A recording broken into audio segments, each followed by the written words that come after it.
It's recording. Is it recording? Yes. Okay, awesome.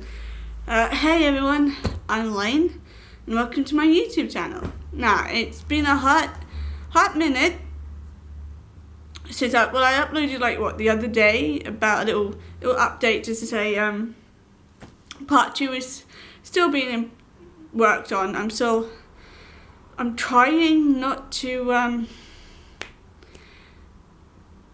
try not to overload you with information, at the same time keeping it like a story, because I know from myself that if people tend to give too much information at once, your brain kind of gets boggled and you're like, I don't want to learn anymore, I don't want to know anything, just stop it please. So I'm going through it slowly but surely. I've written down what I want to say. It's just sitting down, saying it, and then the inevitable editing of that video. I'm not looking forward to that part one bit, but you gotta do what you gotta do. The reason for this update, this little happy update that I've got, is quite literally the biggest update I've ever said or ever had to update you on, like ever. Now, some of you know, I came out as transgender, as in I started socially being the man that I was meant to be born as, so I was socially living as a male. This year, it was like the second week of lockdown in the UK this year, so it's about April time. And then in August, I asked to be referred to the gender services, and I was informed that this could take up to 30 months before you hear anything, so I was like, fully prepared to wait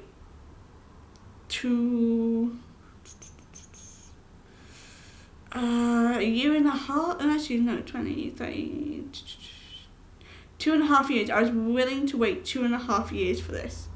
And then I get a phone call. I had just been offered this place, so I was like, I'm moving in at some point, yay, life is actually happening. And then I had a phone call from the Welsh Gender Services offering me an appointment.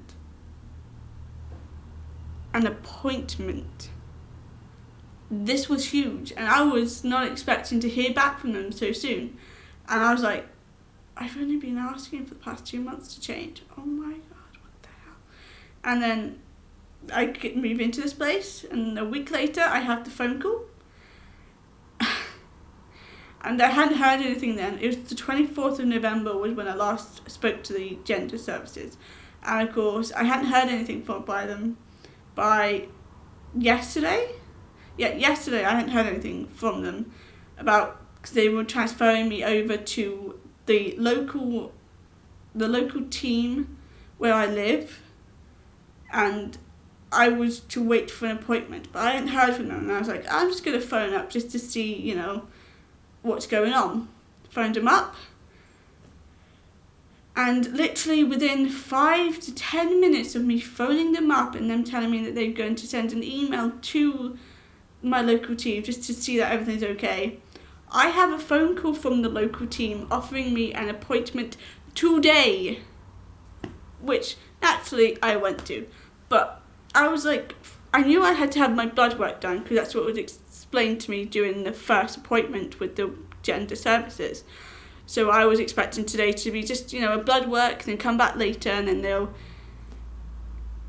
give me the testosterone. They're going to start me off on testo gel because it's easier to maintain levels with the testo gel, and it's just an easier way to start you off on. It's only just stabbing you with needles straight away. They're going to start you off on the gel, and then later on down the line, if you want to go to the needles, they'll put you on the needles. If you want to stay on the gel, you'll keep on the gel. So I go into this appointment today with my friend, one of my best friends, Gemma, who is my now official cousin, because that also happened. Yes, I changed my name via deed poll. I have it right here that my name is changed by a deed poll. Now I know my actual name now.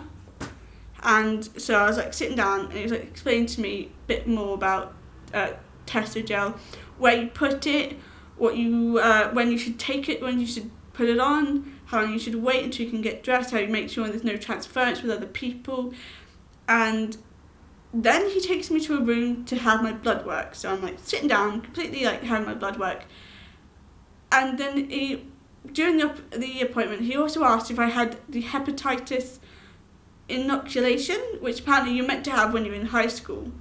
But I had left school before it came out into the schools, so I didn't have it. So I was going to have a vaccine for hepatitis, my entire blood work done. And I was like, oh, okay. See, I'm usually kind of nervous and like a little flaky when it comes to injections. Like, if you're going to give me an injection, the best way to do it is not tell me you're going to do it. Just sit me down and be like, here's the injection, stick it in me, and then it's fine. But I'm just literally like, but like, if you give me a few minutes to like think about it, I start to work up like crazy on it, and I was like not prepared to have a vaccine. This is one of two. There's actually meant to be 3 you're meant to take, but the third one is flexible. You can take it or you cannot. And I personally, I want to take all 3 of them, because that way I know then there's no, maybe if I'd taken this one, this wouldn't have happened or anything. So if I take them all, I am effectively making sure that I've got everything. So they do my blood work, and he tells me that when I go to have my next blood work, which is in 10 weeks' time, in 4 weeks I got the second jab of the hepatitis to go through, which, yay. Looking forward to that. I've got a month to go. But in 10 weeks, they want another complete blood work done. So I was like, yeah, okay, sure. And then he tells me that I can't put the testo gel on the same arm that I'm having my blood work from. I have to put it on the opposite arm, or I could put it on my tummy. He suggested that I keep putting it on my tummy instead, because that way I don't get any transference and there's less chance of it going anywhere else. And I'm just like, gel? Testo gel. Why are you telling me about how to put on the gel when I haven't? And then literally it was like penny in the air moment, and then it twinged on me and I went, I'm getting the testo gel.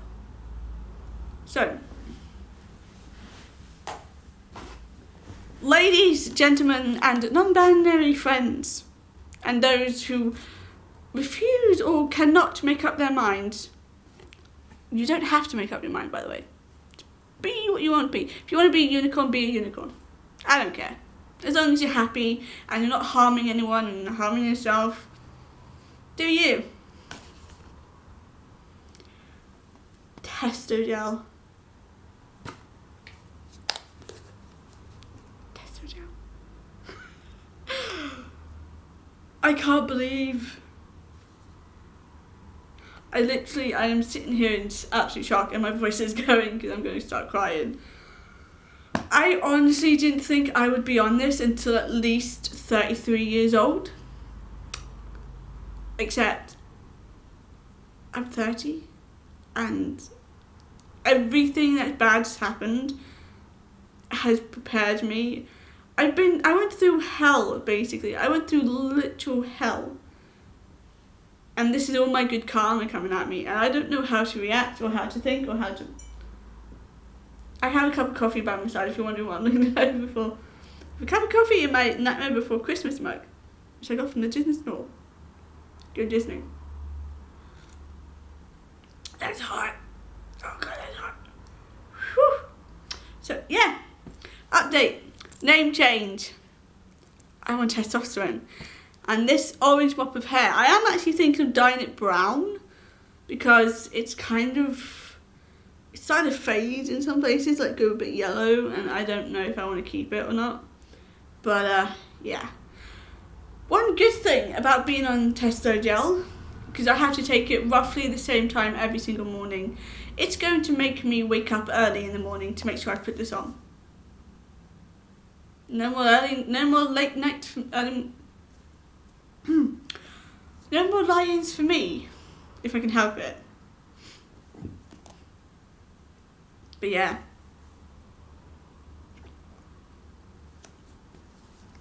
Hey, look, I made it.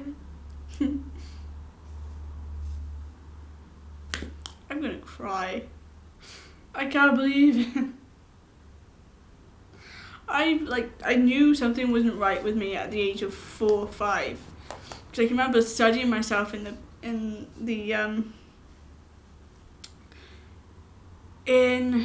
the mirror one day after coming out of the bathroom, and kind of going, this doesn't feel right, that doesn't feel right, I don't like this part of my body, why do I have this? And then when I was about 7 or 8, because I went through a traumatic experience, as you know, I went through a period of wetting myself in school every single Wednesday afternoon, around about 2 p.m. Yeah, I was consistent. I'm nothing if not consistent. And they ran out of female clothing, so they had to put me in boys' clothing, and that literally blew my mind. I felt like me when I was wearing boys' clothing. I was like, yeah, trousers,